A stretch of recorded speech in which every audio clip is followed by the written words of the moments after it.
What up, everyone? Shark here.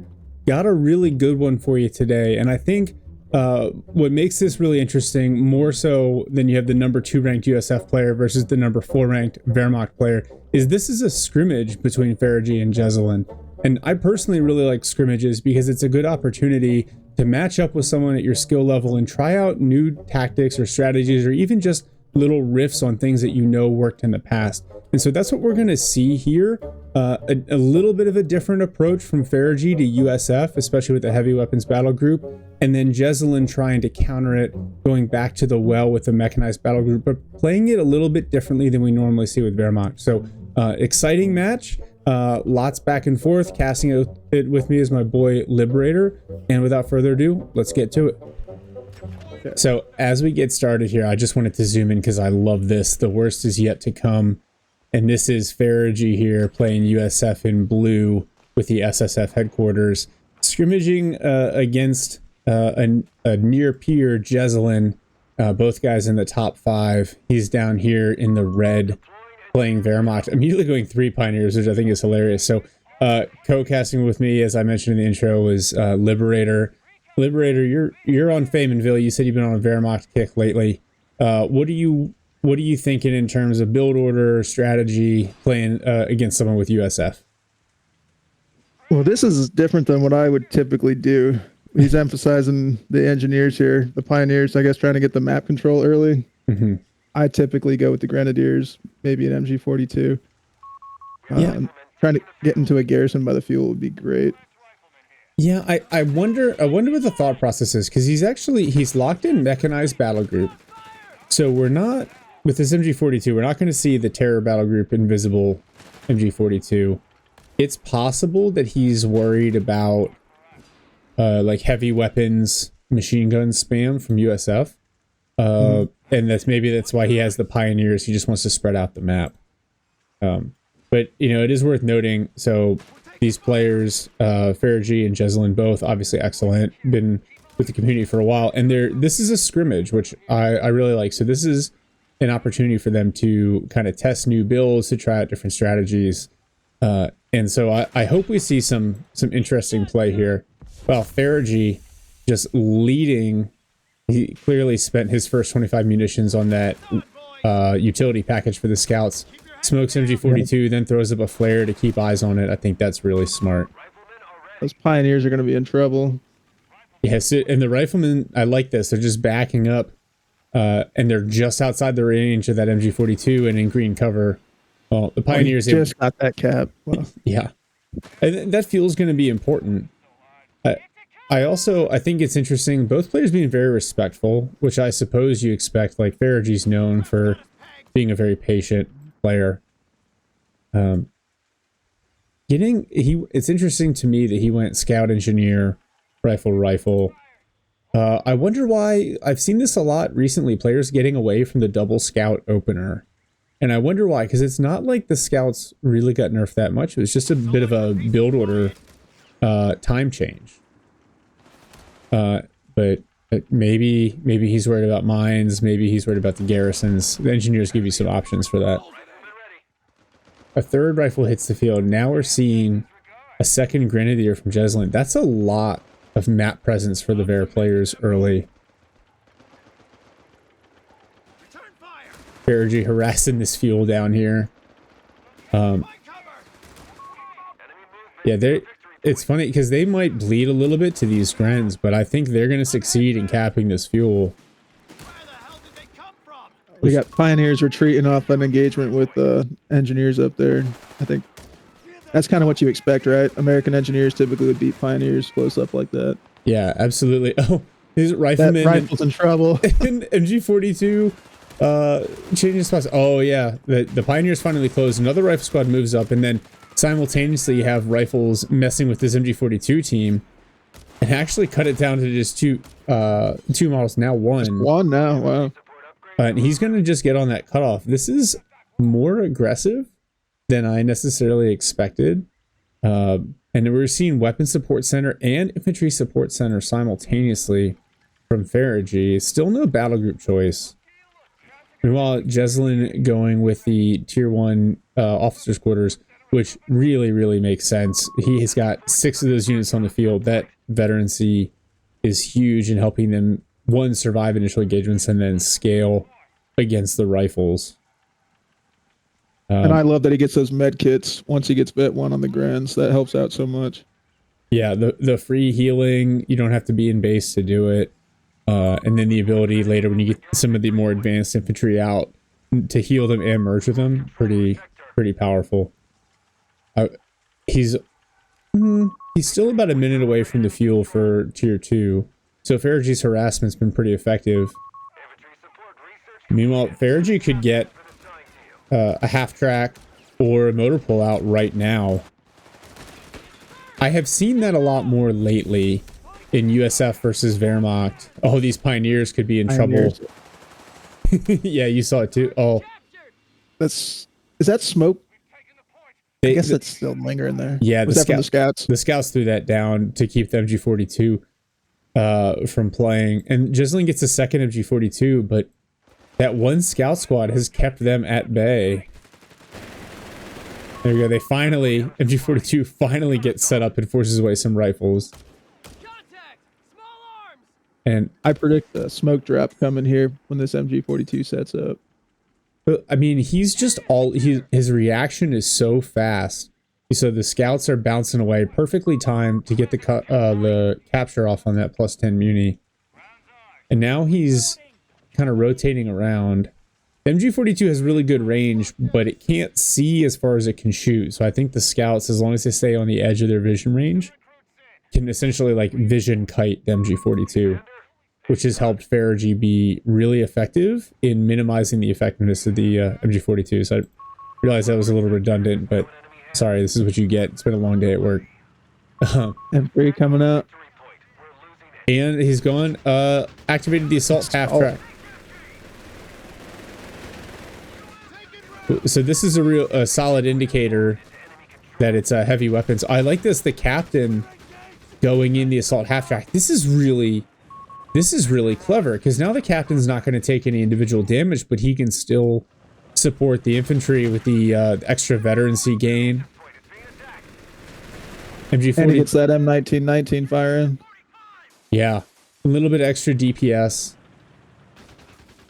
Jesulin going Panzer Grenadier Company to pair with the Mechanized Battlegroup. I wonder which way he's going to go with this. This used to be a pretty popular build. 8 rods supported by Panzer Grenadiers and Pack 40s. Oh, big push from FeriG on the opposite side. Dropping a lot of Pioneer models, but he's still not going to get the wipe. It looks like he's going to be able to contest his fuel again, though, with the scouts. MG42 and some Grens moved over in support. There's that healing that you were talking about. Healing on the move. Yeah. FeriG went ahead and converted that M3 to an M16 quad. What do you think about the Quad 50? Because I generally find it underwhelming. Yeah, I don't notice great results against infantry, but I mean, if you need AA in a pinch, it's better than nothing, I suppose. Yeah. Yeah, that's what I mainly build it for, is anti-air and team games. Man, FeriG has an uncanny feel for the range of that MG42. Just like constantly moving backwards as we see the bars pop on his rifles. Well, Jesulin got that just out of range of that green cover there. But he's forced out by the Pioneer with the flames. Oh, yeah. This little backwards cutting, and the multiple engagements going simultaneously across the map. Oh, finally, FeriG gets his rifles get caught by MG42. Oh, they're getting burned down. They're very low health. Here comes the M16 to try to save the day.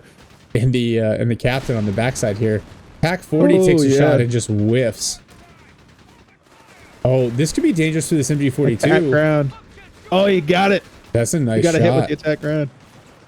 MG42 does get away, and the quad dodges the next attack round.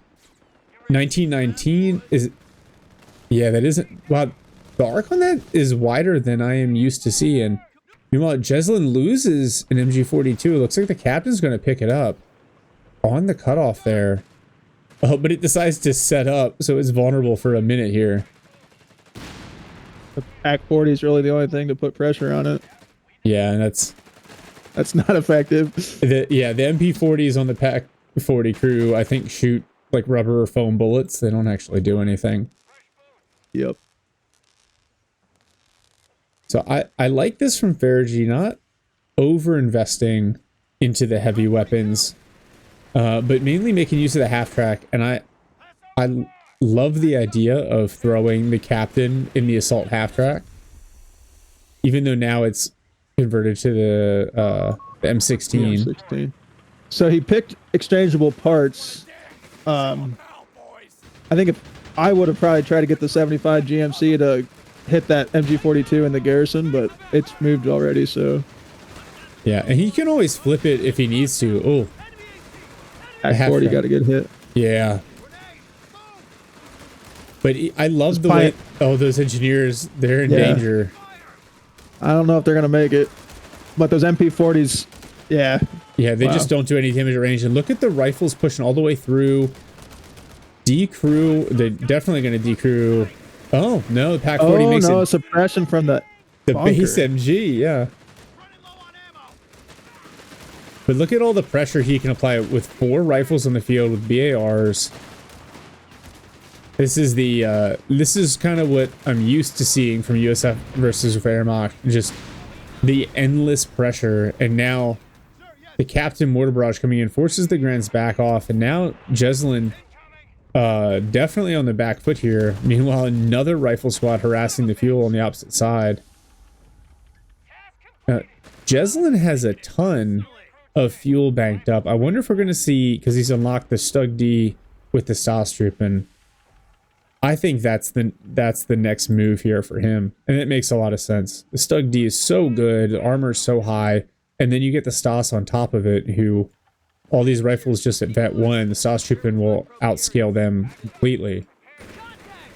Absolutely. The big problem is going to be the stolen MG42 in the 1919 for that map counter. Control. I mean, FeriG's he's got 70% of the map here, but the fuels. Yeah. Jesulin just resecured his +10 there.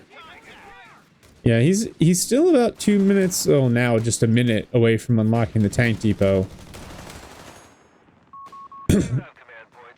And the thing is, Pac 40s they don't cost any fuel at this point. Oh, advanced logistics from FeriG now. I think he knows he can feel the fuel and the map control advantage, and so he's just gonna lean into advanced logistics so he can keep applying pressure with his rifles. See if that Pac 40 gets a shot through the bushes here. It tried. Yeah, weirdly hits the hedgerow. Kind of again. Yeah. All right. Yep, there's the Stug D calling. Yeah, and like I said, the upside to the Pac 40 is he doesn't actually need fuel for it. So even when he's down on fuel, he has the manpower. He can get his second one out and manage the threat from that M16. Or the potential threat from Sherman's hitting the field. That one rifle squad took a lot of damage, but didn't drop any models. Yeah. You don't even need the advance. If you don't... if your rifles don't bleed any models, you don't even need it. 70 fuel for nothing. Yeah, one thing that I've noticed, FeriG, it appears, is using, at Vet 1, unlocking sprint on his rifles for the extra mobility, which I think it really makes sense against the MG42s, allowing them to kind of like rapidly flank. I think in the past I've defaulted to pour it on them, but I think I'm going to try this now for a little bit, because just watching him use it and how effective it's been in forcing the MG42 out of position is really telling. There you go. That now the 75 mil upgrade on the half track, those exchangeable parts.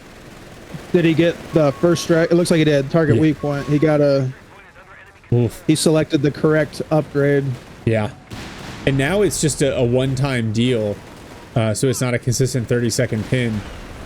The stolen MG42 is knocked out by the Stug. Grenz try to pick it up. All the infantry fighting over. 2 for 2. I can't believe the captain got away after that. The MG might not. Oh, No, it doesn't. it's got 275s guarding that though.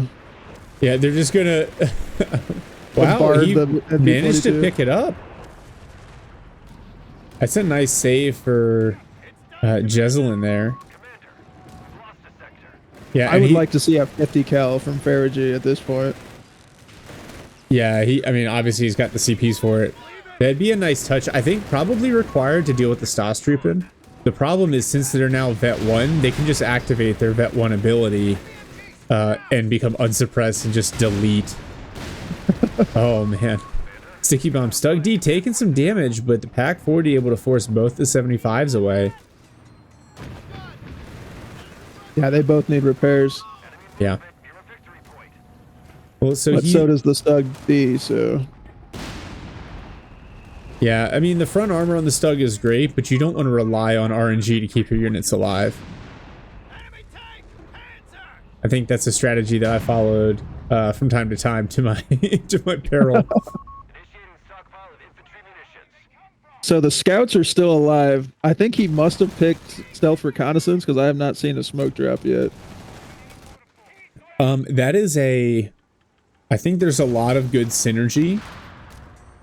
Scouts with stealth reconnaissance paired with the 50 cal MG to give it the extra range, extra sight.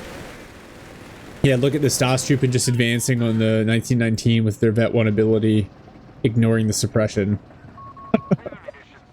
I need to remember to use that one. Yeah, oh, it's V for victory, baby. So not as good as the old Panther Grenadiers. Not quite, but it does break the suppression, which is really nice. So FeriG has gone munition surplus, obviously grenade package, advanced logistics, and now is building a motor pool.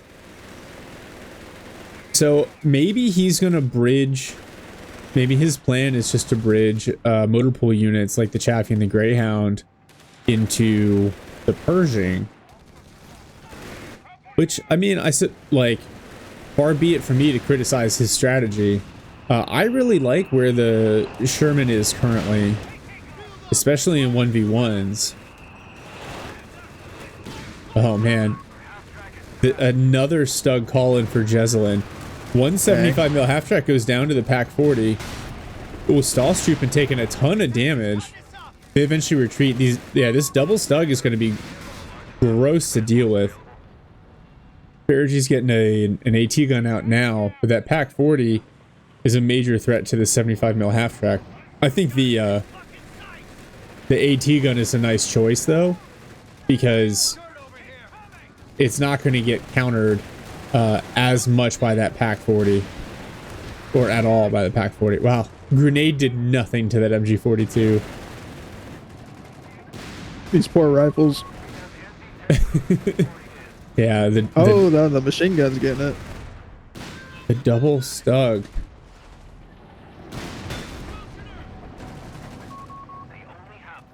He's doing a great job of keeping the 75 mil half track right on the edge of its range. Jesulin now down to just 100 VPs on a double cap. Ooh. Pack 40 forces the 75 mil away. Yeah, the Stug's just abusing that MG. Pioneer's forced to stop repairing the Stugs just so they can try to cap that VP. The single Stoss squad here in the middle getting out DPS'd by double rifles. And look at that. FeriG gets that rifle squad into green cover just in time to avoid suppression from the MG42. That's wild. Have we seen any mines yet? I don't see any sweepers. I thought I saw some Pioneers laying mines down, but I haven't seen a mine strike yet, no. Jesulin strapped for munitions. Oh, the AP round's active on the AT gun, and one of the Stugs goes down. Yeah, interesting that the AP rounds on the M1 AT gun, they're not a veterancy ability. They're available from the beginning. They just cost munitions, and they significantly increase penetration for the AT gun. So really important to use against something like a Stug that has really high frontal armor.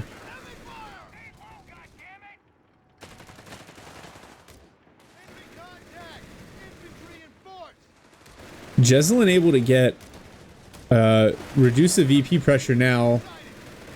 He actually has two of the 3 VPs at the moment. This second squad of Stas Troop been doing work. Set up on the side here. The remaining Stug chasing down these rifles who are threatening this Pioneer squad. Oh, this Pioneer squad's got to be done. Oh, the rifles retreat. Rifles. Wow. Meanwhile, we got the scout harassing the fuel down there. Yeah, and rifles about to clear this Vet 2 Pack 40. Just clearing the veterancy from that. Yeah, that's huge. He'll get that back that close to his base, but still the Vet 2, that hurts. Yeah. Oh, the AT gun moved up trying to destroy the Pack 40. 75 mil chipping away at the Stug D. Pack 40 destroyed. Oh. Man, Jesulin's he's floating a ton of resources. Are we going to see yet another Stug D in Stas Troop and Colin? Well, I don't think he's going to get a Vespa at this point. Yeah. And he's still a few CPs away from unlocking the Panther. Well, there we go. He just unlocked it. So ignore me. I miscounted. 7, I think. Yeah, but I don't know. Like, what problem is the Panther going to solve right now? You know? Like the 75 GMCs, I guess. Yeah, exactly. Yeah, you kind of want a broom bar. Almost might be better with all those rifles. I like the Stug D Colin just because he doesn't have to build his tier 4, right? He doesn't have it tier 4 up. So it would be a while before you get another Brumbear. And that third squad of Stas, at that point, be able to deal with these rifles, be able to deal with the AT gun. Not really threatened by the 75 mil. If he hadn't lost that other Stug, he'd be in a really good spot. But FeriG can build whatever he wants at this point. Oh, FeriG's unlocked the purging. So now he's just waiting on far from it. 300 more manpower. Yeah. Turn off auto reinforce. Yeah. Maybe Jesulin feels it's coming. And he's just planning on getting the Panther out. Man, I don't know though. Panther against the purging is not a fair fight. No. He's just about to get the manpower for the Panther. Yeah. Stas Troopin press the V to unsuppress button. That's going to force the 1919 away. Target weak point comes in on the Stug D, and now a sticky bomb. Snare. Can that AT gun come up and take a shot, maybe? I don't think it's... No, it's too far out. It's way too far back. And the Stug's able to use the smoke package. Comes a Panzerfaust probably, or trying to at least. Oh, that was a crazy grenade assault. The rifleman, just terrible retreat path right into it. They get away with 2 models on just a skosh of health. And the Stas Troop and pick him up with help from the Grenadiers. There you go. Pick up there for Jesulin. That Pershing would have been nice. Yeah. Yeah. He's going to get another... Yeah, more manpower. Yep. Little dodge on the rifleman grenade there for the Stas, but rifles close up, so they're forced to bounce away. Jesulin's about to get the triple cap, though, which he needs if he's going to stay in this. FeriG. I feel like FeriG is always playing from ahead with a VP perspective. Yeah, I didn't even notice what they were until it was like 100 left for Jesulin. Yeah, I mean... Every game I've ever watched with FeriG, he usually never drops below 500, so kudos to Jesulin causing him this much grief. Jesulin's still floating a ton. And, man, I kind of feel like against someone like FeriG, you don't want to be floating too many resources. Like, you want optionality, but you need units on the field. Speaking of units on the field, here comes the Pershing and the Panther. And the Panther, right? I don't know if he just read it perfectly or he heard the heavy tank in the distant sound. It'd be nice if he'd be able to get that Vet 1 ability on the Panther, but there's really... The only thing he can get veterancy on really is the Pershing. Yeah. Well, he's got to be... Oh, that's a USF mine laid there. You got to be really careful. The Pershing is so fast that it can just run down units on retreat, even units with damage reduction like the Stas. Panther gets a couple of hits in, but Jesulin needs to be really careful with how he plays this engagement. You can't afford to let the Pershing maintain this 1v1. But Jesulin at least able to consolidate control here on the south side of the map. He's going to hold on to 2 of the VPs. And he's got... Actually, Jesulin has enough resources in about 30 seconds to get a second Panther, which I really think he needs. Just to deal with the Pershing, which is wild. God, I love the, like, creepy background heavy tank noises. The audio updates in 2.0 were just outstanding. That Pershing's not doing too great against the Stas there. No, that's that flat damage reduction. Good grenade assault onto the MG forcing a retreat. M1 AT gun chipping away at the Stug D. Pack 40 moves up, but has to be careful with the rifleman there. Oh, the triple vet scouts could go down to the Stas. But they actually pulled back in the face of the Pershing. Pershing bounces a shot from the Pack 40. Did the Vet 3 scouts get away? Second Panther on the field. This is Jesulin's opportunity here. See if he can put something together, knock out this Pershing, and flip the game in his favor. Maybe flank right, take out the 75. If he sees it. If he sees it. Well, he sees it now. Yeah. And that AT gun. Oh. Pershing already hits Vet 1. Here comes Captain Artillery. Captain. Oh, that... Oh no, Ooh. The Panther gets snared. Oh, no way. It's Just a still tiny alive, bit of though. health. Yeah. The Pioneer's desperately repairing it.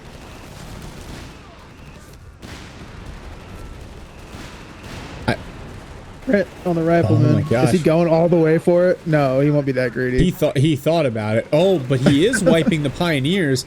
Both Pioneer squads knocked out. And the Vet 3 rifle squad somehow gets away on just a sliver of health. Dang. Jesulin's got a single solitary Pioneer for repairs. Pack 40's hurting too. Yeah. And now FeriG's got 2 of the 3 VPs again. Oh. The 75 mil hits Vet 3. Stuns the Panther. Stug D advancing. Oh, man. The Pershing could get the kill here. It has He's the health coming. and the armor. Knocks out the Stug D. Oh, man. Still 2 Panthers, but one is engine critted.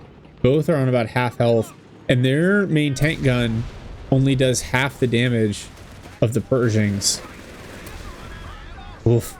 Now the Pershings hit Vet 3. Okay, Relic, please fix. The Pershing's been on the field for 2 minutes. It should not be Vet 3.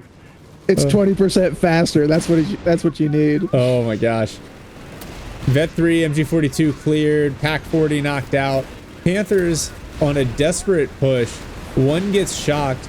Oh, but Oh, got that Vet 1 ability. Vet 1 kicks in. Field repairs from the mechanized assault for the repairs. 75 mil on the flank knocks out one Panther. AT gun knocks out the second. Pershing's gonna get away. No more AT on the field. I suppose there's a single Pack 40 in the back. Oof. There's also no there's one USF engineer squad. Jesulin was, I don't know what, okay, I guess. He throws in the towel. Oh, I did not see that one coming.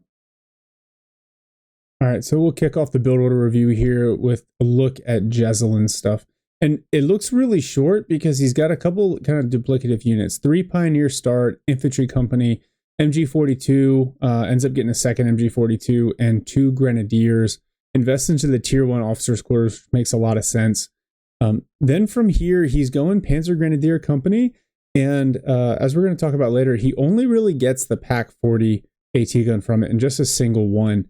And from here on out, he's playing with Collins, which really almost works for him. I think he started to turn the game around at the end there, and then just had a couple of bad engagements, the one at the end in particular, and that kind of cost him. But 2 Stug D assault groups, so that's the Stug D and the Stoss-Truppen. Doing that twice, huge resource drain because there's 650 manpower and 100 fuel each, but he gets so much value out of them because he's able to deal with the team weapons, able to deal with the rifles really, really easily. And the Stugs have enough armor that the 75 mil gun motor carriages from FeriG struggle to deal effectively with it, which is why you see FeriG end up getting an AT gun from the motor pool as well. The 2 Panthers at the end, I kind of couldn't believe that he had the resources to bring them on so close together. But I think a double Panther with some support from the Pack 40 and from your infantry is a really good counter to the purging. You have to use it well, which he does. He just gets caught out there, unable to repair it in time. Because of his build, even though he selects the light vehicle repairs from the Mechanized Battlegroup, he's not really able to use it. There's potentially some value there if he could afford it, getting like a 251 out. Again, unlocks the Vespa, but doesn't use that. The Mechanized Assault with the repairs, I think if he triggers this, because I went back and watched that last engagement again, if he triggers this about 10-15 seconds earlier, then the Panthers go into that engagement at full health and still get some repair while they're moving. I think maybe that last engagement goes a little bit differently. On the other side of the battle group, obviously the raid package, the Stug D assault group, and the Panther call-in. One last thing, I'd like to highlight this because it's not always obvious. The Panther call-in, 7 CPs versus 1 for the production. But remember, unlike the Easy 8 from the Armored Battle Group, you don't get a discount for building it from doing the production version. You just get it sooner via CPs, right? So 550 manpower, 110 fuel for the Panther either way. So if you're at the call-in stage, you have the CPs for it, just use the call-in. It guarantees if your Panzer company gets knocked out, you still have access to that Panther tank at the end of the game. All right, and now taking a look at FeriG's build. And so this is a little bit different. I know between the buffs to the weapon support center and then the heavy weapons like the 50 cal and the M3 half tracks, you see a lot of people play heavy weapons with a weapon support center build. What I like about this from FeriG is it's kind of like a balanced rifle build. It's interesting to me that he went scout engineer before barracks and 3 rifles. I think the barracks is probably the better of the 2 buildings when countering Wehrmacht in 1v1s. So that makes sense. And then I think he picks and chooses the pieces of the heavy weapons battle group that really makes sense to him. I also find it interesting he got away from the double scout or triple scout. Faymonville is a really wide map, and so I'm used to seeing people use scouts to kind of spread out, maintain capping advantage. But the early engineers allow him to lay some mines, lay some wire, which you see him do early on, and then support his scouts and his rifles.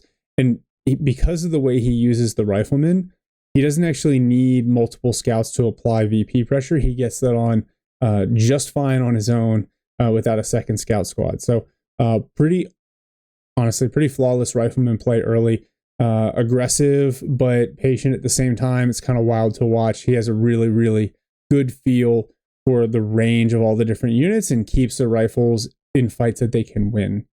Infantry support center, weapons support center, med station, pretty standard stuff. Heavy weapons battle group selection.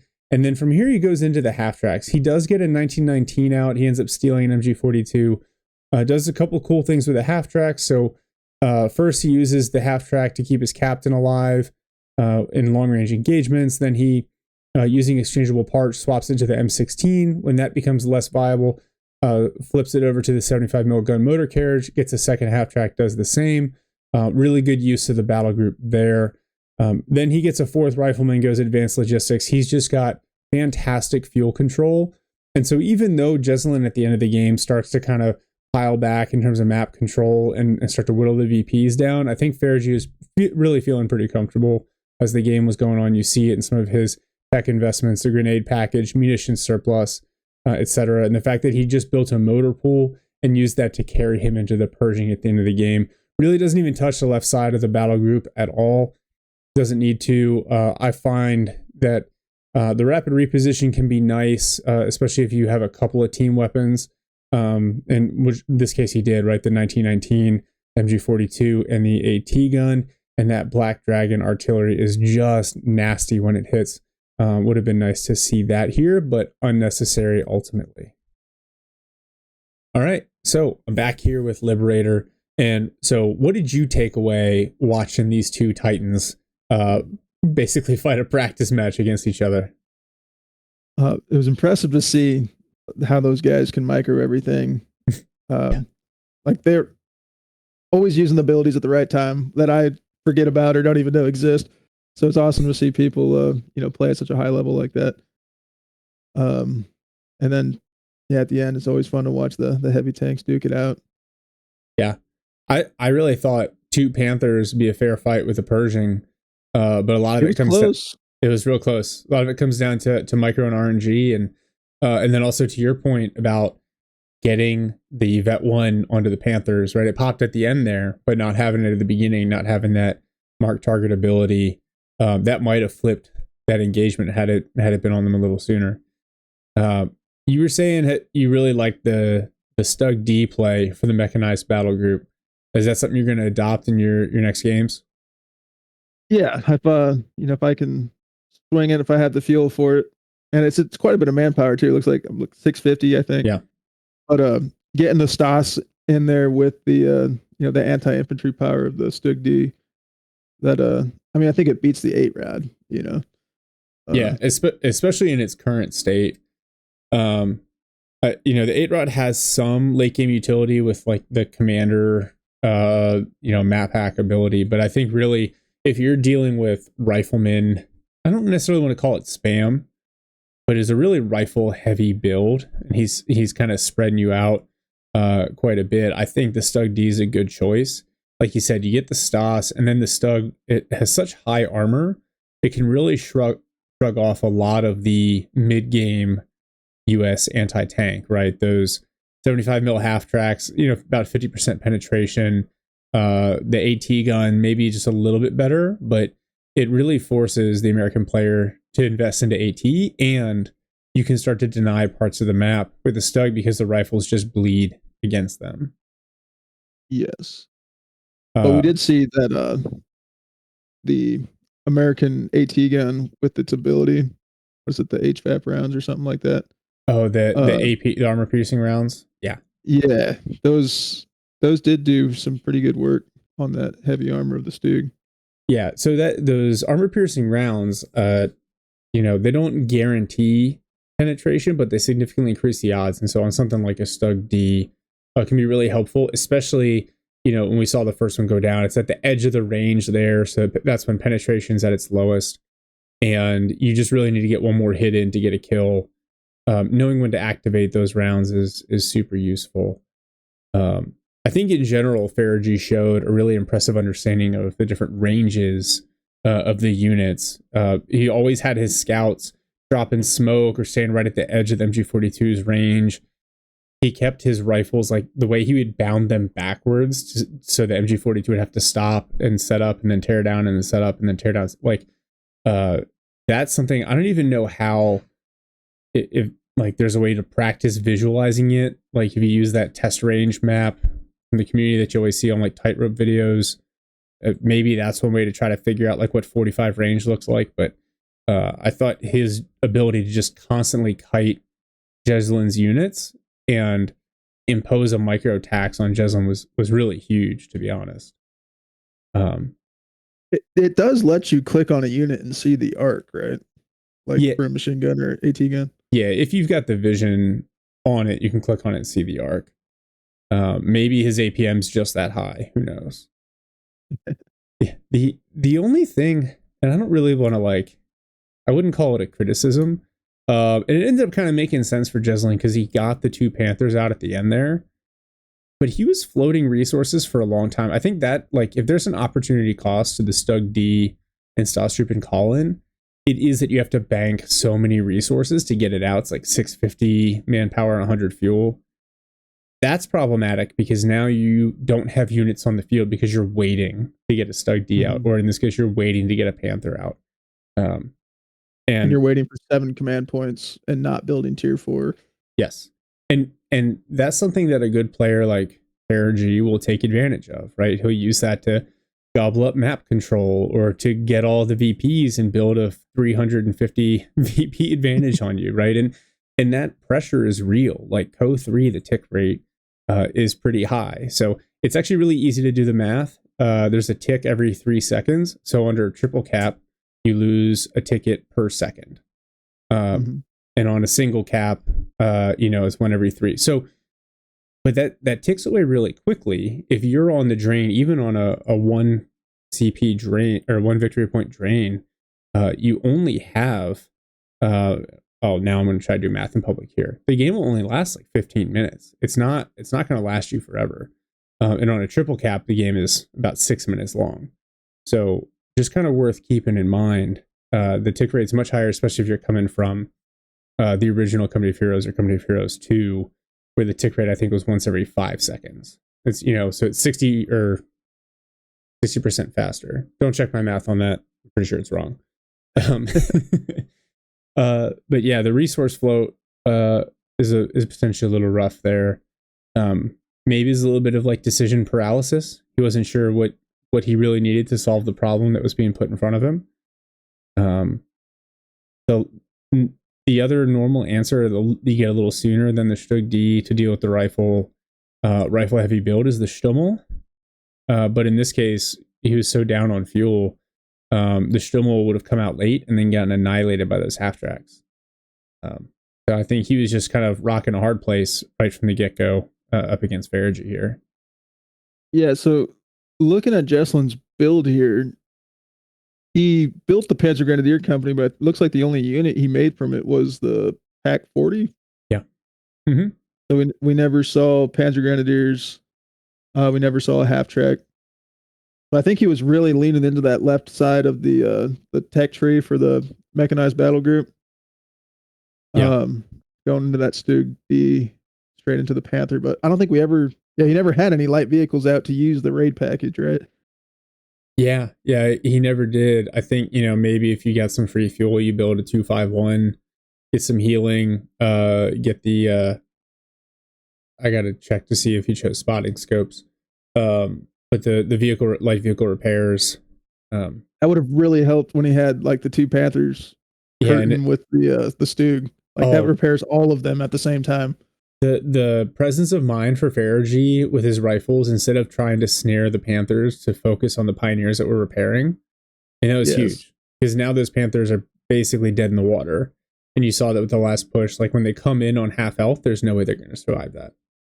Yeah. Yeah, I think Jesulin played that build about as well as you could. I don't think Panzer Grenadiers were going to be the answer there. Between advanced logistics and the double bars on all the rifles, you're just not going to trade effectively. I think the Stas Troop would make more sense. I thought the Stug Ds were good. If he had chosen Luftwaffe Company, you could have gone support elements, right, for like the Wirbelwind into the Panther. But that maybe that works a little better against the 75 mil half tracks, so they can kind of chase it down and burn it down. And Jaeger tracks. Yeah, but then you don't have the Stas on the field. That's the downside.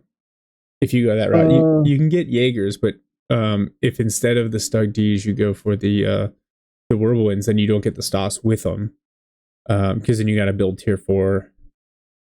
Yeah, I mean, I don't know what the answer is for Jesulin on this one. I other than like keep your Stugs alive just a little longer, so you can punish the rifles a little bit more. But yeah, I think it's tough. It's tough to be on the back foot from a resource perspective against a player like FeriG, because if you're relying on trying to, like, he's got to make a mistake to let you back in the game, and he just really doesn't make mistakes that often. So GG, well played, FeriG and Jesulin. Thanks, FeriG, for letting me take a look at this one. Liberator, thank you for joining. I appreciate the co-cast. Yeah, pleasure to be here. Yeah. All right. That's going to do it for us here, guys. And we'll see y'all in the next one.